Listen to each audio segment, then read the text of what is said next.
Hey y'all, welcome back to another episode. We live in a society where it is all about hustle culture, right? Get in the bag, I'm in my bag era. I'm all about getting the bag, making as much money as possible, being rich. Everyone wants to be rich, right? And there's nothing wrong with being rich. But if you are thinking that, oh, I want to have all this money, I want to have this big house, this fancy car, all these things, that is not the way that we should be thinking. People tend to think nowadays that having more money means that you will be happier. Having more money will up your status.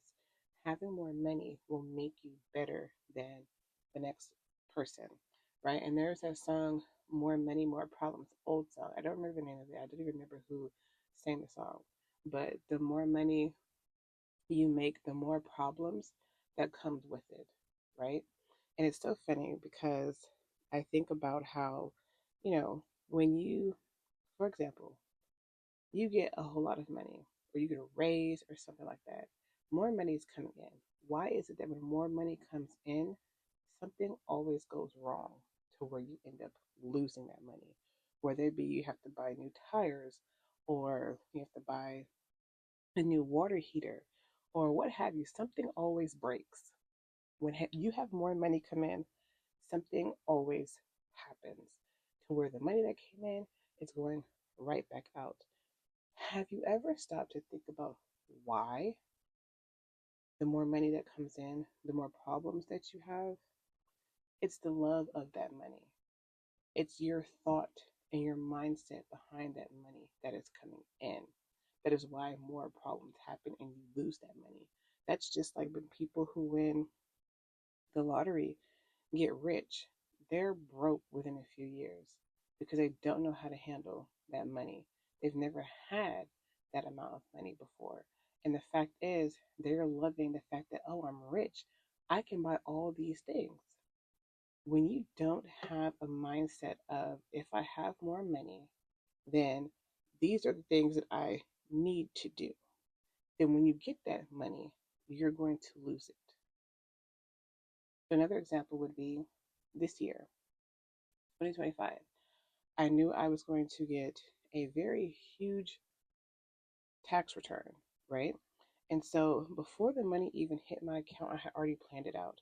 Off top, I knew I had to buy new tires for my car because the thread or tread, whatever the word is, was bare, right? My tires were practically going bald.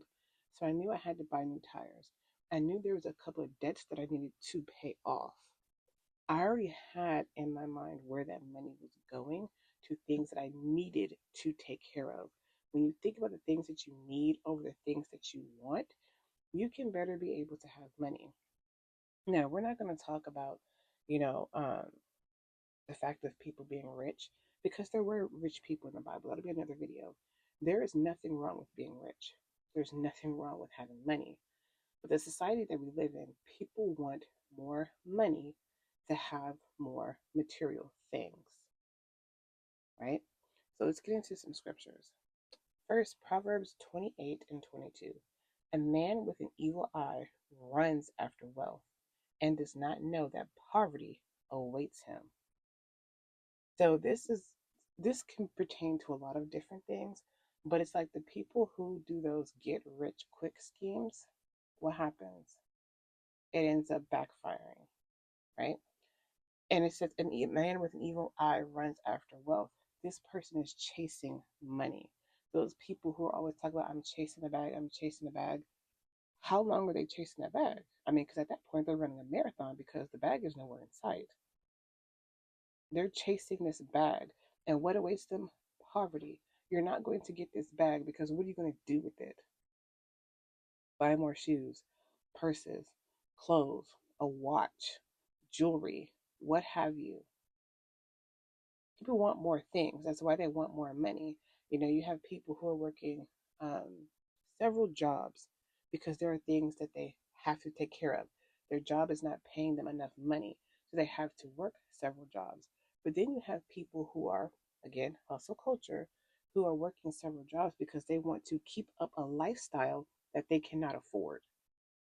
Those are two different things of people hustling, right? The people who hustle who have to because they're not making enough money, and then the people who are hustling because they want to keep up this lifestyle. Trying to keep up with the Joneses or trying to keep up with what you see other people doing, you're going to end up broke. You're going to end up in poverty. Because when you're not able to chase the bag and get the bag, what happens? People take out loans, they take out credit cards. I was this person. I was absolutely this person. I would get a credit card, had a $5,000 balance. I think I had three of those, and I had three personal loans from my bank. Interest rates astronomical. And I didn't take those out because I needed to. I took them out because I wanted to, right? I wanted to buy this, that, and the other because my job, I was not making enough money. And I was like, I want this, I want that. But instead of working for or trying to find another job that made more money, I chased after having this, what at that time I thought was just excess money that I could just use credit cards and personal loan, free money. That was my mentality. And what happened? I still ended up being broke. Still ended up being broke, trashed my credit score, and I couldn't get those things that I wanted because I was chasing a lifestyle that I could not sustain, a lifestyle that wasn't even for me. We have to change our mindset when it comes to money and wanting more money. We can't keep chasing after the bag. Chasing money is always going to run from you. Proverbs 13:11. Wealth from vanity diminishes, but he who gathers by hand increases. So that's what I was just talking about. You trying to get money out of for vain reasons, right? You want this money because, oh, I want this new outfit, or I want the latest, whatever the trend is right now. I don't know what that is. Whatever the latest thing is, I want it. Right. So you're going to do whatever you need to do. Take out a loan, take out a credit card, borrow money from somebody. But he who gathers by hand increases. The person who works for it, who labors for it, they will increase their money if they're actually working hard. But there are people who are very lazy and don't want to work hard for the money. They'd rather just get it the easy way, which is going online, filling out an application, or asking somebody for it, with no intention of ever paying that money back, whether it be to the bank or to the loan service provider or to the person you borrow the money from. Wealth from vanity, you're going to end up broke. You're going to end up losing everything. When you have money, and this is at the same time, if you have money, right? Again, people who get rich from playing the lottery, or people who get an inheritance from a family member who dies, or people who have a trust fund, right? If their if their whole life is built on vanity, they're going to lose all that money. They're going to be broke. And I see these videos all the time on YouTube. I watch a lot of finance videos where people have gotten a lot of money from either a trust fund or a lottery or a refund check and or a settlement, you know, a lawsuit settlement or anything like that, and they're broke. Because what did they do with that money? They spent it on the lifestyle that they wanted to live that they could not afford before they had all that money.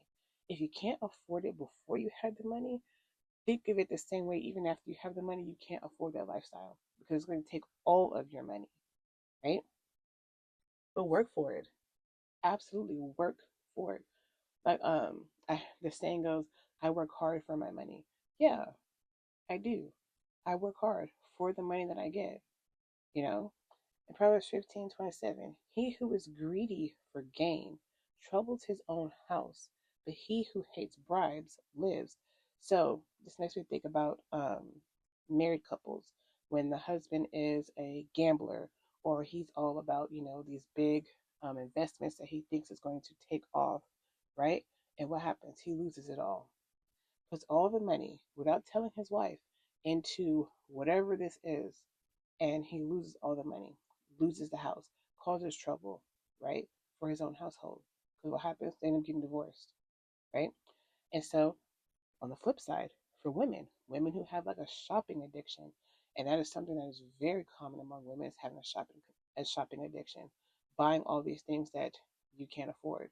For example, I was watching a video on YouTube, and this woman was confessing that she had about $50,000 in debt, and her husband was trying to figure out how is it that they never have any money. She never told him that they had debt, right? That she had racked up all this debt for like different things, and that she was using his money to pay down her debt, right? Same thing. It's not just men who can ruin a household because they're greedy to get more money. It's also women who could ruin a household because they don't know how to handle money. They're greedy, not necessarily for gain, but greedy for material things. So it goes both ways, right? So when you are in a marriage, money needs to be talked about. Debt needs to be talked about. That needs to be talked about before y'all even get married. But he who hates bribes lives. A person who can't be bought.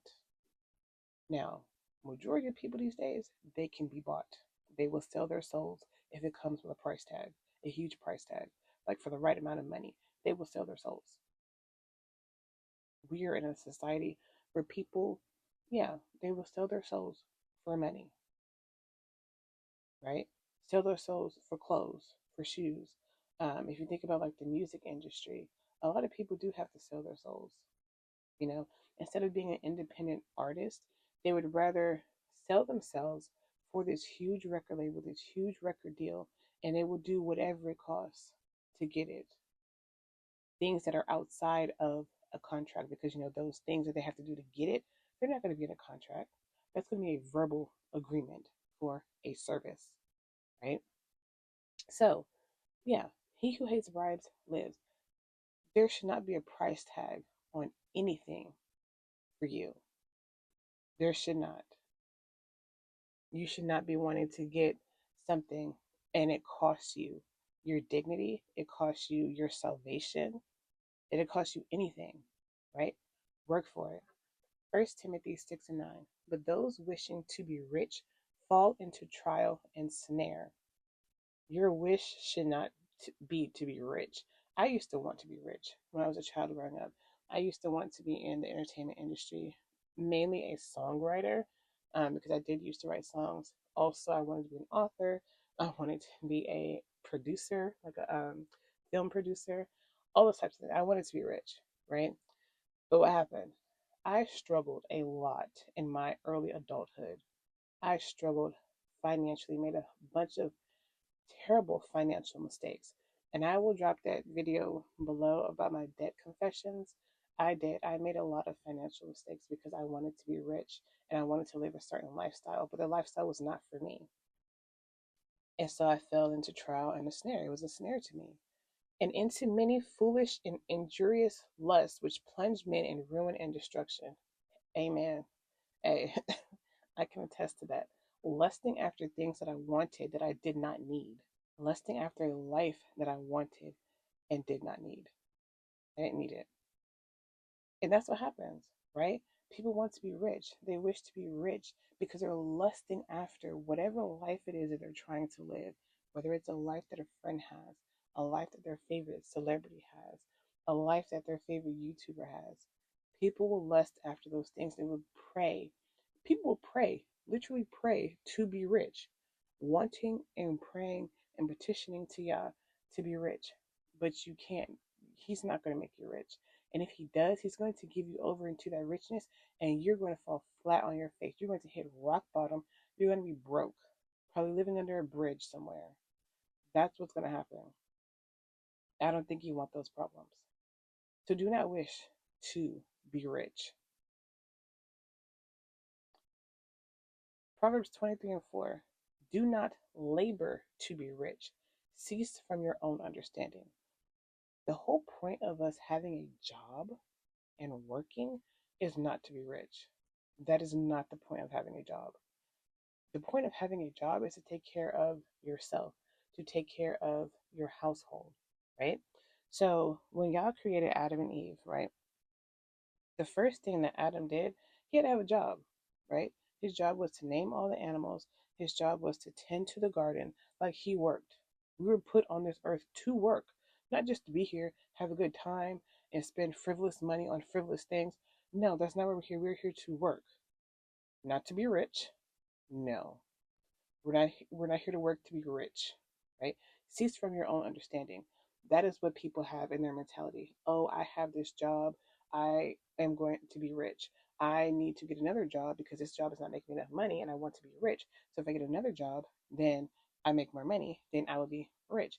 No, and what irritates me is these people who are rich, like these money gurus, right? These people who have built these multi-million-dollar businesses, right? They make it seem so easy to become rich and then give like, life hacks. They teach classes and all these different things, making other people think that, oh, you have to work this hard and you can be rich one day.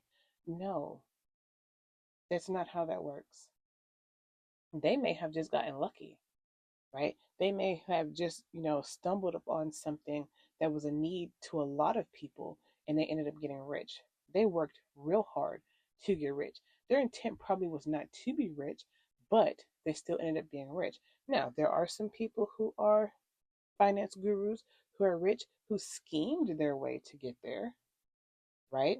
And the tips that they give are bogus to give people this false hope that if you do the same thing that I did, you can be rich. Your mindset should not be that I need to work to be rich. Rich should not even be a focus of why you're working. It should not be a focus of your purpose in this life. Now, like I said, there's nothing wrong with being rich, but people have this mentality that being rich offers so much more than not being rich, and it doesn't. Just because you see these people out here living these lavish lifestyles, that does not mean that they're happy. That does not mean that they're not going through something. We see it all the time. Rich people who commit suicide all the time. The most depressed people are those who have a whole lot of money, because with money comes people who are wanting handouts. With money comes with having to pay a whole lot of things that you didn't think you had to pay before. Having a whole lot of money comes with trying to figure out taxes. Having a whole lot of money comes with fake people in your life. And then also, it could be having a whole lot of money makes you lonely. Like you're on an island by yourself. Having a whole lot of money can isolate you from the entire world. So think about that. Being rich is not all that it's cracked up to be, and we can see that. Cease from your own understanding. This is mentioned in the Bible before. Lean not on your own understanding. Because our human brains, no, it gets us in trouble. We should be wanting to lean on the understanding of Yah, right, for our lives. Ephesians 4:28, let him who stole steal no more, but rather let him labor, working with his hands what is good, so that he has somewhat to share with those in need. So those who have schemed their way to the top, stop scheming. The pyramid schemes, right? Those I think it was a while ago. It's been a few years around I think like around Christmas time. People would send out those text messages like, hey, you can put so much money in the pot and then like, you can get so much money back, and then it kind of just goes in a circle. No, absolutely not. Those chain emails, um, I can't remember what it was. I don't even remember, but I do have a confession. This was when I was in my early 20s and I was looking for, a job on, I think it was Craigslist. I'm not really sure.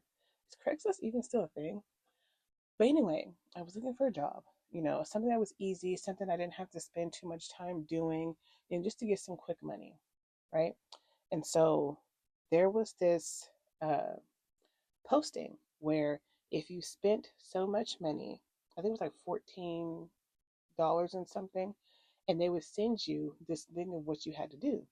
All you had to do was literally copy and paste the posting that they had and post it on Craigslist, right? And then people would email you asking you, about the position and what you would have to do. I can't remember what it was called, Um, but it's basically just like you repost the same posting on Craigslist and people pay you for it. And you send out the same information that you received. A whole scheme.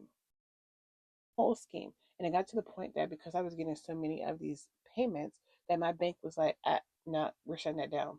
Right. And I was like, dang, you know, karma came real quick. Y'all shut that down real quick. Right. But the thing is, people still do that today. That's like with those classes, right? People who offer classes, not classes, courses, right?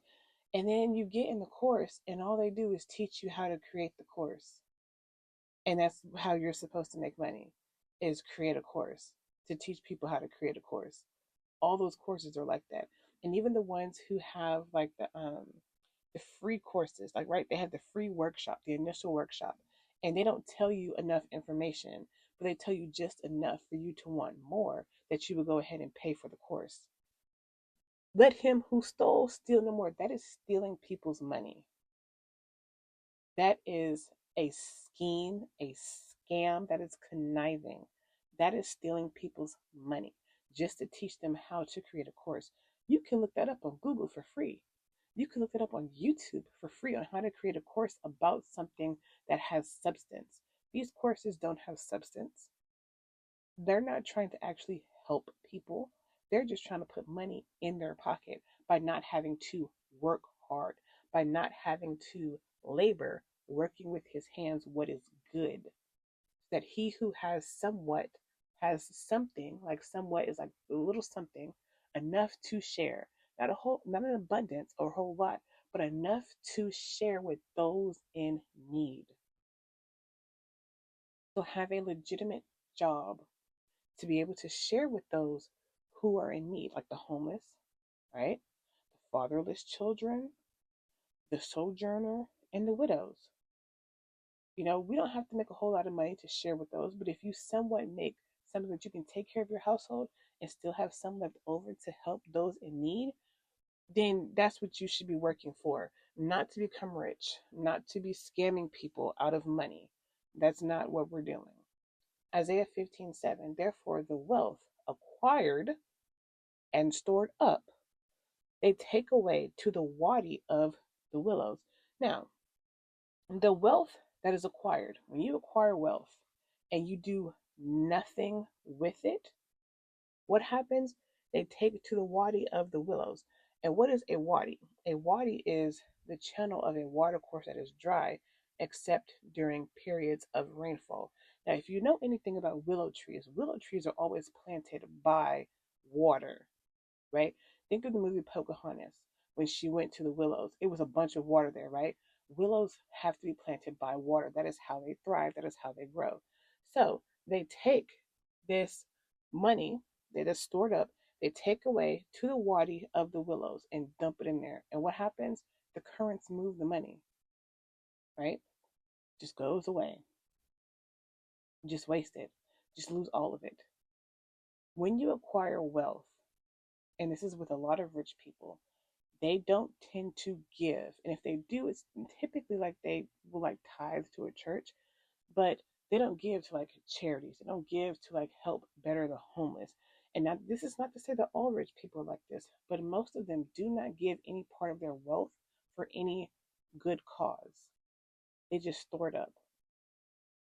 And it's also like um, when you have a whole lot of money, you should also invest. And that will be talked about in another video about investing, because Yah actually does tell us to invest our money and he tells us how to. So you can, when you have a lot of money, invest, learn how to invest it in good things, right? But also use it to help other people. Don't just let it be thrown away, right? Don't just have all this money for nothing and it's just sitting there not doing anything. Put it in an investment account. Put it in a high yield savings account where it's actually gaining interest, right? Don't just have a whole lot of money just sits there and you do nothing with it. Proverbs 22:7. The rich rules over the poor, and the borrower is a servant to the lender. When you borrow money, either through a loan or if you get like a credit card or anything like that, you are making whoever you're borrowing from rich.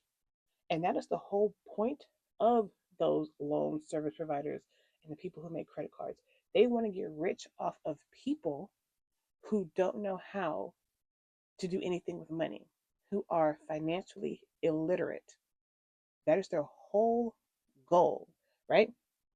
Think about this: the buy now, pay later apps like Klarna, Affirm, Sezzle, um, and whatever the other ones are.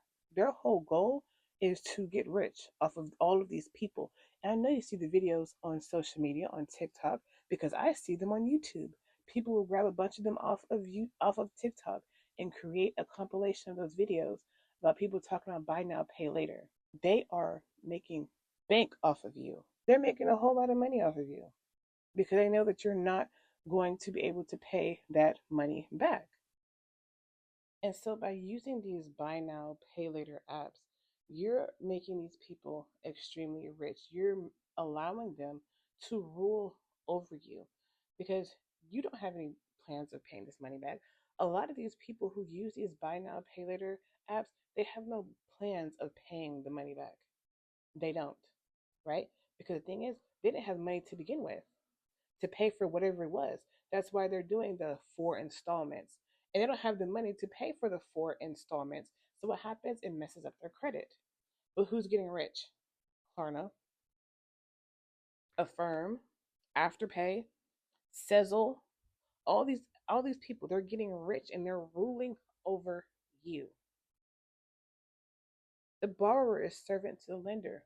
When you borrow a loan or money from somebody, they're ruling over you. You're a servant to them now until that money is paid back. You don't want to be a servant to anybody but the Most High. You shouldn't be a servant to anybody but the Most High. Ecclesiastes 5:10 through 14. He who loves silver is not satisfied with silver, nor he who loves wealth and increase. That too is futile. So I talked about this before. People who are rich, they're not always happy.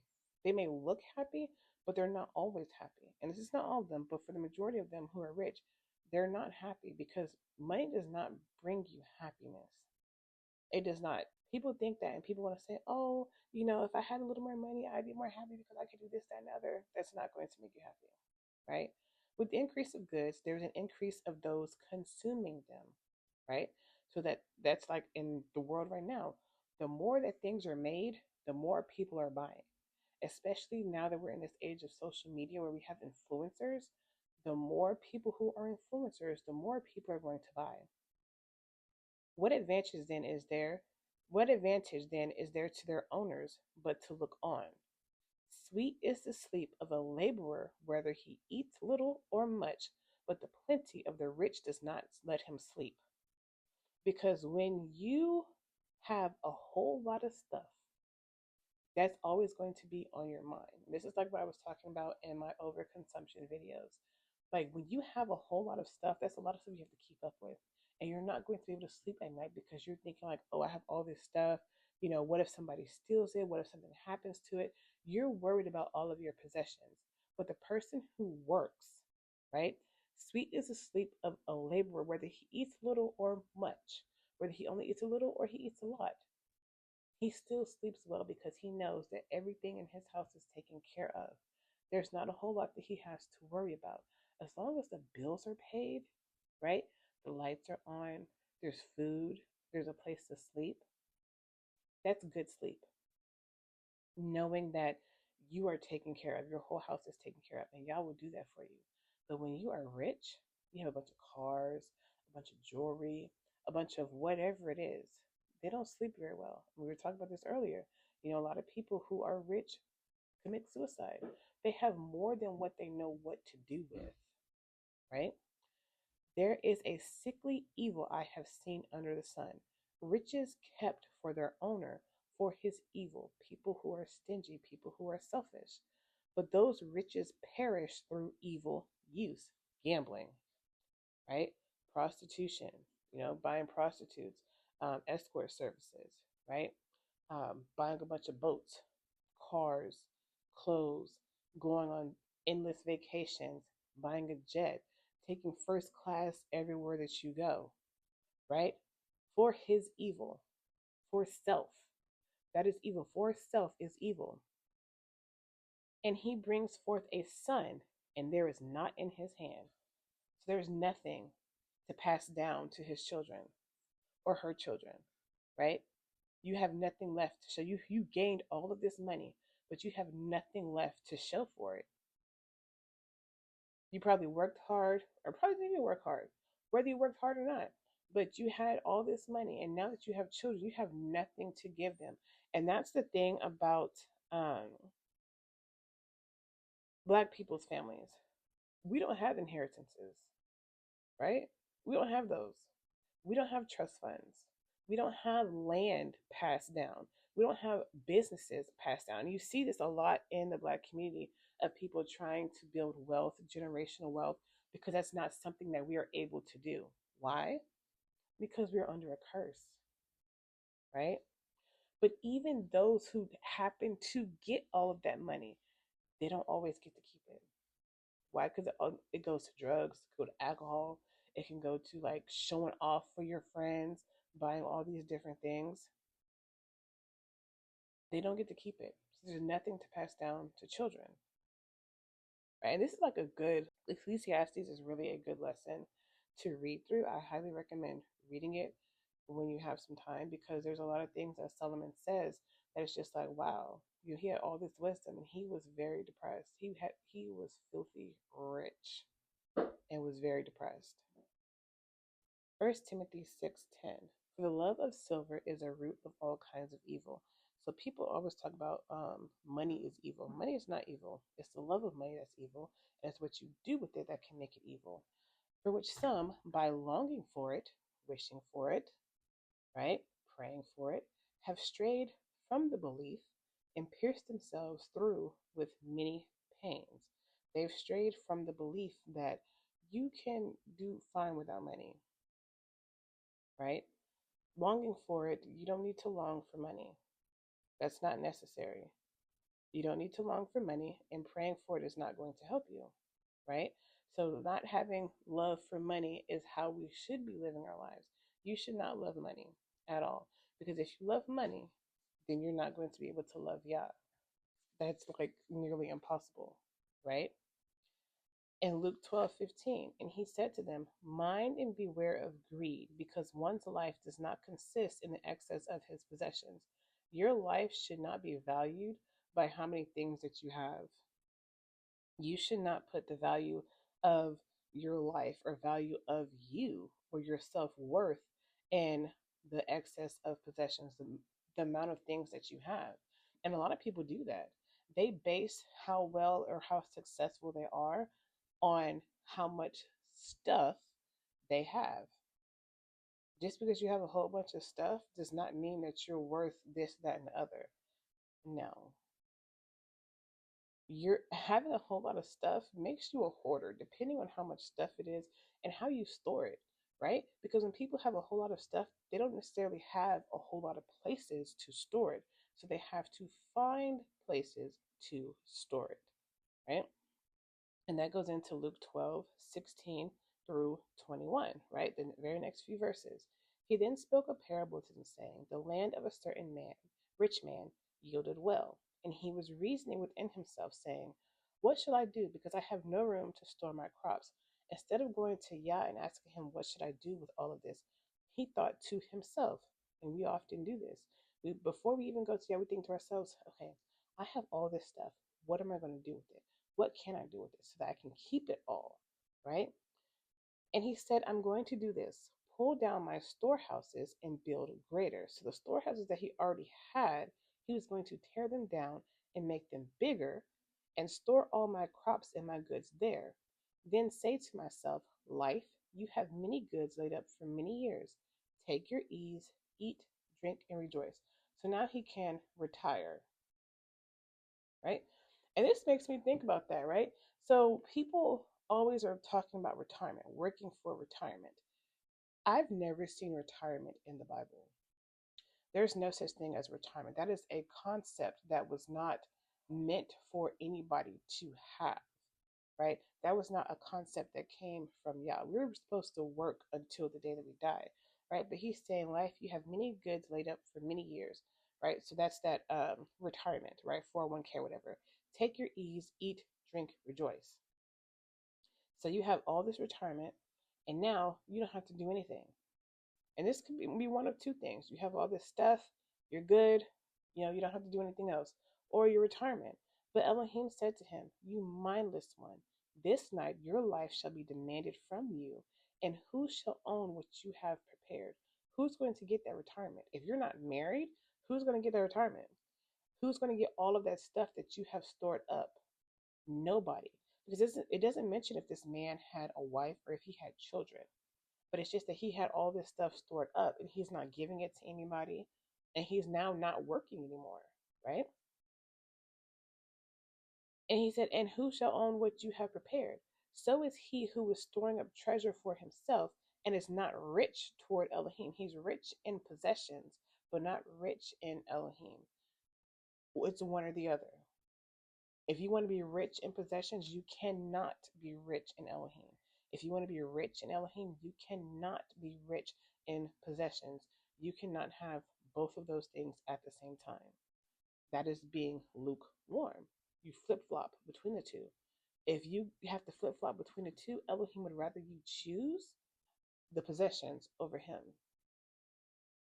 He would. If you have to go between two things, he doesn't want you to put him second to anything else, right? That breaks the first commandment. You should have no other Elohim before him. You should not have anything before him. And Elohim doesn't even have to actually be a god. It can be a physical thing. It could be possessions. It could be money. It could be any of that. He does not want you to have anything before him. And if you're struggling with putting something or not putting something before him, he would rather you choose that something than to come second, than you having to debate between the two. But back to the thing about retirement, I was talking to a friend and he was saying how um, I had asked the question, like, there's no retirement in the Bible, so where does that come from? And he was saying that's something that was probably implemented by the Greeks or the Romans or whoever. That's a, Babylonian concept. But he was saying how even though if he retired from his job, he would find something to do that required him to work and still labor, because that is what we are on the earth to do. That is what God created man to do, to work and have one day of rest, which is on the Sabbath. So having a retirement that's worth like what? Five, I don't know, $5 million, whatever it is. I'm just throwing a random number. When you retire, that money is free to live off of. So then what are you going to do with your time? Right? There are people who have retired after working almost all of their life, and within a year or two of retirement, they die. They probably would have lived longer if they kept working, because now they have nothing to do. They become complacent, they become sedentary, especially if they had a laborious job. All these different things that can happen during retirement. And then there are some people who, they retire and, it's fine. But even if you are able to retire from your job, you should still be working for the kingdom. Because when it comes to eternal life and living in the kingdom, you're not just going to be sitting around doing nothing. Besides constant worship of Yah, you're going to be working, except for on the seventh day when there will be rest and no work. You're still going to be working. There is no, take a break. There is no, oh, I don't have to work for this period of time. There is no PTO. Granted, we have that luxury now, but I'm pretty sure there's no PTO in the kingdom. There's no short term or long term disability. There's no FMLA. There's none of that, right?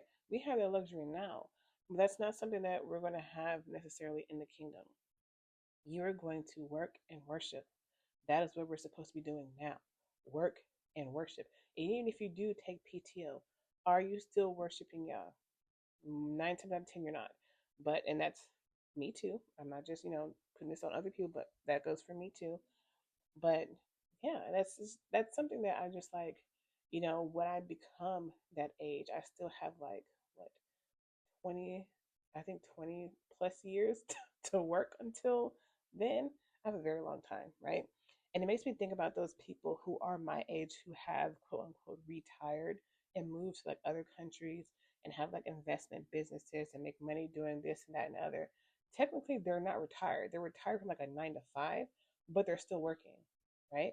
Which is fine, but that is a good thing. But, they have a little more freedom to do things that they want, but yet they're still working. That's just like people who are entrepreneurs, right? They have to work almost nonstop. Being an entrepreneur, there are no days off, which that would go against the Sabbath, but let me get back on track. Matthew 6:24. No one is able to serve two masters, for either he shall hate the one and love the other, or else he shall cleave to the one and despise the other. You are not able to serve Elohim and Mammon, which is wealth. That means wealth. Um, and so you can't serve both. You can't have both. You can't. Now, he can make you rich. But the moment that you start loving that money and that money becomes more important to you than Elohim, just like Solomon, yeah, hmm you're going to pay for that, just like Solomon did. That money and those women became more important than doing what Elohim said. And what happened? Read Ecclesiastes. You'll see what happened. You can't serve both, one or the other. Like I said, he would prefer you to choose the other. If you have to choose between him and something else, choose the other thing because he doesn't want, your reluctance to come to him. He doesn't want your resentment of having to not have that thing or not love that thing and love him. He doesn't want that. And Matthew 19:24, and again I say to you, it is easier for a camel to go through the eye of a needle than for a rich man to enter into the reign of heaven. Right? And I just want to leave y'all with this. There's nothing wrong with being rich. I've said this a few times. But the thing is, if you want to enter into the kingdom, your love of being rich, your love of money, you're not going to be able to. So the eye of a needle is actually a gate that people took camels through. And in order to get the camel through the gate, they had to take everything off of the camel, and the camel had to get down low in order to go through the gate. So they could not get in with all of their stuff, with all of their possessions. It was not big enough to do that. That's how the kingdom's going to be. You're going to have to take everything off, all of your riches, all of your hustle culture, all of your trying to chase the bag. You're going to have to give all that up if you want to get into the kingdom, because that can't come with you. You wanting to focus on the kingdom, you cannot also focus on getting rich and having money. And I'm speaking to myself here. I don't want to be rich. That's not what I want. But would I like to have a little more money? I would. I would. But the money that I have now, what am I doing with it? Am I stewarding it the way that it should be? Are you stewarding what Yah has given you the way that you should be? If not, maybe sit down, pull out a piece of paper, or go get you a budgeting journal and make a budget to make sure that you are stewarding your money the way that it should be, what He has given you with the job that you have. Make sure you're doing what you're supposed to be doing with it. So, wanting to be rich, wanting to have all this money for vanity reasons, you're going to end up poor, depressed, and under a bridge. But I don't want to leave y'all on that sad note. But I want y'all to take this into consideration when it comes to, especially in today's time, y'all, with overconsumption. And that's what everything's about. Who can have the most stuff? Who can have the latest things? Just like with the iPhone. Who can have the latest iPhone, right? I just recently got the iPhone 15 because I had the iPhone 11 ever since it came out. And I upgraded because I was like, well, I looked up, the oldest iPhones, which ones are being phased out, and the iPhone 11 and 12 are being phased out. And so therefore, there wouldn't be any new updates. So therefore, I would not be able to really just use my phone except to call people. But I use my phone for a lot of different things other than just calling people, right? So I upgraded. I am not the type of person who upgrades to the latest phone every year. I'm not the type of person who upgrades to the latest car or the newest version of my car. I drive a 2017 Nissan Rogue and it's paid off. I don't plan to get another one until that one completely stops working. Okay. I'm almost, well, kind of, sort of, almost at 800,000 miles, right? I have like maybe 15,000 miles to go. But I'm not going to upgrade to the newest car. I'm not going to upgrade to the newest anything because that is not a lifestyle that I can afford. And I'm not going to try to make myself be able to afford that type of lifestyle. It's not going to work because I'm going to end up poor, not having a place to live. I have a child to take care of. Think about that. Think about those things. But one of the biggest things that I want y'all to do is budget. Get a budget planner, get a piece of paper. I don't know, create an Excel spreadsheet. Make a budget. Make a budget. And the whole thing about being rich, if you don't focus on money, it could be possible that Yah will bless you with money. Think about Solomon. All he asked for was wisdom to be able to govern these people, right? To be a sovereign over these people. Yasharel. Like up until that point, Yah would know he needs some wisdom, right? And what did Yah do? He blessed him not only with the wisdom, but also with wealth and riches, because that's not something that he asked for, right? Yah may do that for you. Don't focus so much on money or being rich. Focus on what you are supposed to be focused on and stewarding how you should be stewarding.